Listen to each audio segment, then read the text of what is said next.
weren't jumping on gold a couple of months ago before the last big rise. It's really too bad that people weren't jumping on silver back when it was $20 instead of, $47. We are about to break that $50 barrier, and it's going to be in the news over and over and over again. And you're going to see this very rapidly, especially if it's coincident with, in 1980, real estate wasn't in a hyper bubble. Yes, will do, Mike. Well, it's basically good news for gold and silver investors because purchasing power for them is increasing and purchasing power for everyone else is decreasing. And that's really the story of the economy. And as we look at real estate, we have a great chart here from Nick Laird of goldchartsrus.com. And he's got the housing price measured in ounces of gold. So how many ounces of gold would you have to spend to buy a house? And in general, it's getting cheaper and cheaper and cheaper, but we're still not at the peak. So anyone who's holding gold is seeing their purchasing power going up, measured in houses, but there's still a little bit more to go. Right. So this is basically house price inverted because it's in gold. So gold's maximum purchasing power and the home is super cheap when it goes down to the bottom. And we looked at this a little bit and discussed it before the video here. And you looked very closely at this, and it looks like there's about 12 data points per year. And so this is a monthly chart, putting the peak of gold at around $600 or $650, not $850.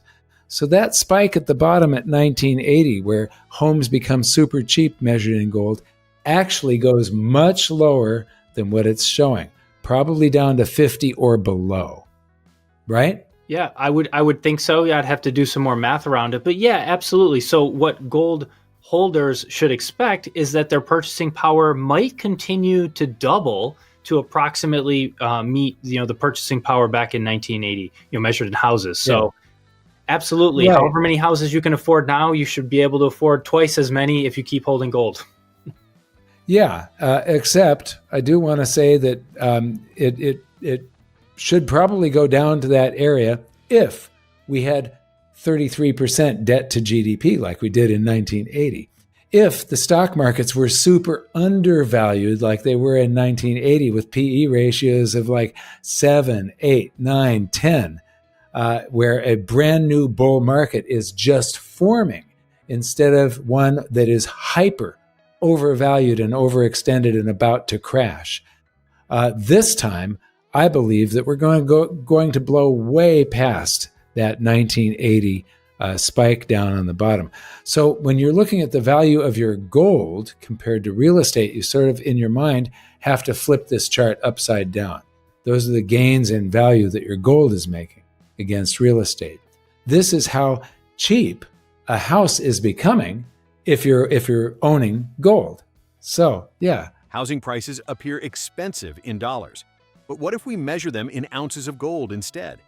Across decades, the cost of a home in gold terms has steadily declined. In the 1980 peak, gold briefly reached its strongest buying power in modern history, making property astonishingly cheap. Although we're not yet at that historical extreme, the trend strongly favors gold holders.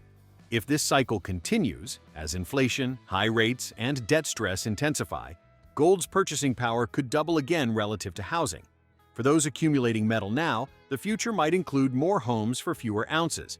Yeah, no, I think you said it. And basically, this is about the purchase price of the house. I also want to look at the monthly payment that you'd expect to make, because I did that calculation a few months ago. I just want to remind our audience, or maybe show people for the first time if they're new to the channel. What you see here in the red line, let's look at the red line. This is the monthly payment you'd have in dollars, okay? And this is taking the median sales price of a home in the US and the 30-year fixed rate that people are paying nationally, and basically calculating what that monthly mortgage payment would be.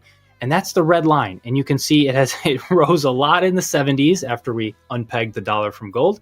And then it rose a lot right after 2020, basically when fractional reserve lending completely disappeared and infinite cash could be created. So things are getting out of hand. However, when you measure it in gold, it used to be at 3 or 4 ounces of gold per month, and now it's down here below 1 ounce of gold per month and getting cheaper. So again, we see the same Right. story playing out. If you're paying in dollars, things are getting more and more expensive. If you're paying in gold, things get cheaper. Yeah, I do want to point out for everybody that you made this chart a few months ago, you said. Yep. And so it's before gold rose from like $3,300 up to $3,800. Yeah. And so it doesn't have that data in it. And that means that that yellow line just fell below we're probably at like less than about half an ounce of gold now, something like that for a mortgage payment. And so, it just shows you that, throughout the centuries, period, throughout human history, gold protects your purchasing power. And right now we're in one of these cycles where the safe haven asset becomes the asset class with the maximum potential gains in purchasing power. So these are rare moments in history, very rare. Home affordability isn't just about price. Monthly payments matter. Mortgage costs in dollars have surged due to soaring housing prices and higher interest rates. For many households, incomes aren't keeping up, pushing ownership out of reach. Measured in gold, however, the story flips completely. Over time, mortgage payments that once required multiple ounces of gold each month now require less than one. And as gold continues climbing, owning property through gold accumulation becomes increasingly achievable. The message is simple. Dollars lose power, gold preserves, and often expands what you can afford. So let's look at home prices measured in silver. How many ounces of silver would it take to buy a house? Right now, it's about 10,000 ounces of silver, but in the past, it's been as little as maybe 2,000, something like that. So we could see the purchasing power, of silver increase fivefold easily from where it is today. So a lot of gains still left on the table. Okay. Well, you did a chart recently of how many days silver spent above $40, and that this is monthly data. So that spike actually goes much further down to the bottom of the chart than what you're seeing here. This is monthly data, not daily. And then on top of that, back in 1980, when we had that spike, there was a lot of above ground silver. There were enormous government stockpiles still. The economy wasn't in trouble. Like I said, debt to GDP and all of those fundamentals. And we didn't have the entire world is about to rush into the precious metals to protect. Like in China, it's already happening. The West, for some reason, has been totally asleep. And it's really too bad that people weren't jumping on gold a couple of months ago before the last big rise. It's really too bad that people weren't jumping on silver back when it was $20 instead of $47. We are about to break that $50 barrier, and it's going to be in the news over and over and over again. And you're going to see this very rapidly, especially if it's coincident with, in 1980, real estate wasn't in a hyper bubble. And it is today. It's in a gigantic bubble. And if silver is going north at the same time that real estate is crashing, we could see a day come where less than half the amount of silver is required to buy a single family median price home versus this chart in 1980. So, this chart says that you probably have 5 times gains. In other words, you could sell a house today, invest in silver, and if you are able to nail the peak, you'd be able to buy 5 homes with the proceeds from your silver. Well, it's probably going to be more like 10. That's my point, because the fundamentals are there this time. So anyway, okay, let's... Yes, so that could even be 1,000 ounces of silver, right? A 10x move from here is 1,000 ounces of silver. That's 2 monster boxes. A lot of people have 2 monster boxes, so... Yeah. Silver offers the same wealth protection, but with far greater upside potential. Historically, when silver reaches periods of extreme undervaluation versus housing, explosive rallies can follow. In the 1980 peak, silver reached price levels so powerful that it slashed home costs to a fraction of their usual silver value. Today's environment is more favorable for silver than that period. Global debt is higher, inflation is deeper, and Western investors have barely begun to participate while demand in countries like China is rising fast. Many analysts believe a 5x or even 10x rise in silver's purchasing power is not exaggerated. It may be conservative. Our next chart here, renting is now significantly more affordable than buying a home by one of the widest gaps ever recorded. So we can see here, Wow. yeah, the dark blue line, the It is. rent to income ratio, and the light blue line is the mortgage payment to income ratio. So you can see that owning a home got significantly more expensive, like twice as expensive, or I'm sorry, it's not a true zero, so it's not twice, but significantly more expensive than renting, and it's happening again now. So that was the same as the global financial crisis. And are we having another crisis Now we're now? way up past the peak of the global, we're way up past the peak right now of the global financial. Well, that wasn't the global financial crisis. That was the peak of the real estate bubble. That's above, it's like 32, I guess, on this chart, or 30, yeah. But we're above that. We're up at like 30, well, 32. We're up above it just slightly.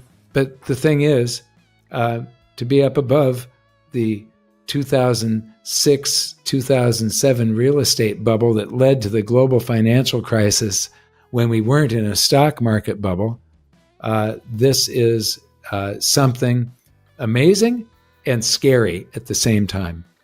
Exactly.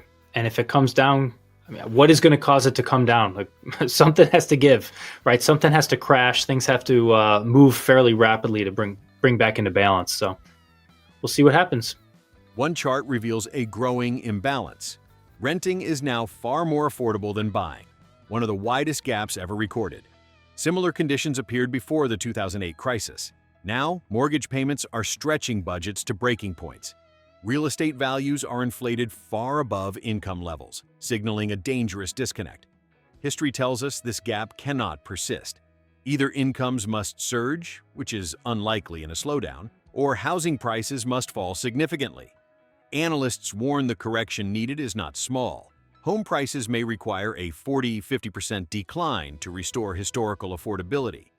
Okay. Our next chart here, home prices need to fall 40% or incomes need to rise 60% just to return the housing market to 2019 levels. Generational crisis. So let me elaborate on that by reading this paragraph here. According to Fannie Mae calculations, okay, government numbers. Wow, government agency, basically, one of the government-sponsored entities. Yeah, but Fannie Mae. all the government numbers are wrong anyways. No, okay, let's use their numbers. Right, but when they fudge things, they try and make them look better. Yeah, And this thing is sort of bad news for the economy. Go ahead. exactly. Let's see how bad they admit that it is, and maybe it's even worse. So, according to them, it would take one of three things, or a combination of them, for affordability, housing affordability, to return to the 2016 to 2019 levels. Okay, here are the three things. Either the median price of a single family home would need to fall 38%, Whoa. to about $250,000. Okay, that would have to happen to make houses affordable. Or median household income would have to rise more than 60% to $134,000. I don't see that happening.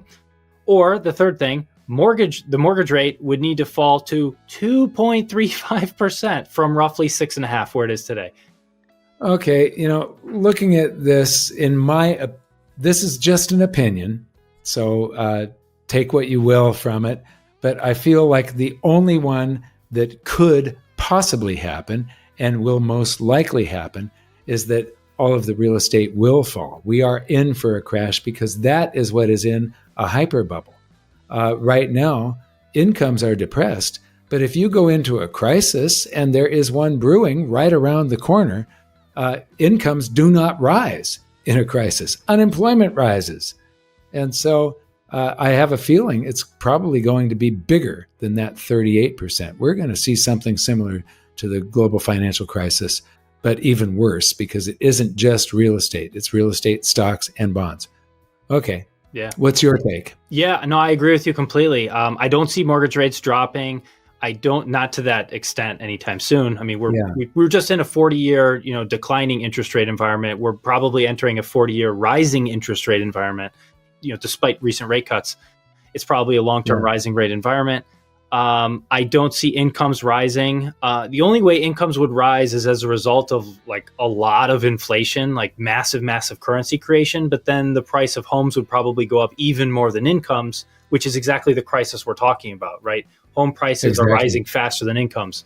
So, gosh, Yeah, in the previous chart where you were talking about the affordability as far as rent versus or the mortgage payment, I can't remember what the chart was, but you said something has to give, and it's that 30 fall to 38%. Yes, so rent versus income ratio and mortgage payment versus income ratio, something has to give there, and the only thing that's going to give without the economy getting more screwed up than it is real estate is going to take a giant crash, and it's going to be greater than that 38%.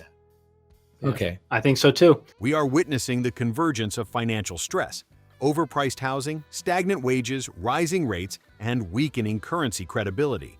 In past cycles, investors fled to safe havens, but this time, government bonds offer little protection.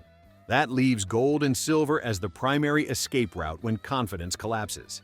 These precious metals do more than shield wealth. They create opportunity. In rare economic resets, hard assets can dramatically increase what they can purchase, especially real estate. The people who benefit most are those who position early, not those rushing in after headlines scream crisis.